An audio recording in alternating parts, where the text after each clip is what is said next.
నిన్న వీడియోలో కైమా లోపల ఉండే పరిసరాలు దీనిలన్నీ బయటేసామని చెప్పాం కదా, అవన్నీ క్లీన్ చేసి ఇక్కడ కనిపించే బండి లోపల అయితే పెట్టాలంట. ముందుగా ఈ బండి లోపల ఉన్న పరిసరాలు దిండ్లు తుప్పట్లన్నీ తీసుకొచ్చి బయటేసి బయట ఉన్నాయి కదా ఇవన్నీ ఒక్కొక్కటి క్లీన్ చేసుకుంటూ లోపలన్నీ పరిచిన తర్వాత ఇవన్నీ లోపలైతే పెట్టాలంట.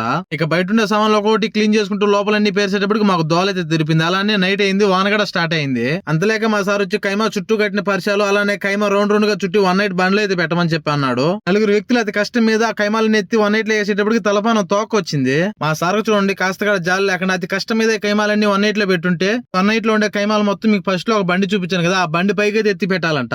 మా సార్ కి కొంచెం కూడా జాలి లేకుండా మా దగ్గర ఇంత కష్టమైన పనులన్నీ చేపిస్తున్నాడు. మా సార్ పక్కనైతే ఉన్నాడు, లేకపోతే వీడియో తీసి మీకు చూపించేవాడిని. కైమాలన్నీ అతి కష్టంగా పైన వేసేటప్పటికి ఎక్కువగా గాలి వాన అయితే స్టార్ట్ అయిపోయింది.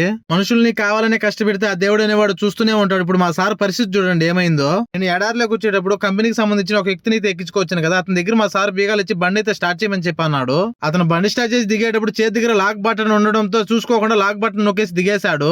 మా సార్ కి ఏం చేయాలో దిక్కు తెలియక కారుకి రైట్ సైడ్ ఉండే అద్దం అయితే బగలు కొట్టేశాడు. మనం కావాలని ఎవరినన్నా బాధ పెడితే ఆ దేవుడు అనేవాడు మనల్ని బాధ పెడతాడు. మీరు ఏమంటారు కామెంట్ అయితే చేసేయండి. నా వీడియోస్ నచ్చినట్టయితే ప్లీజ్ సబ్స్క్రైబ్.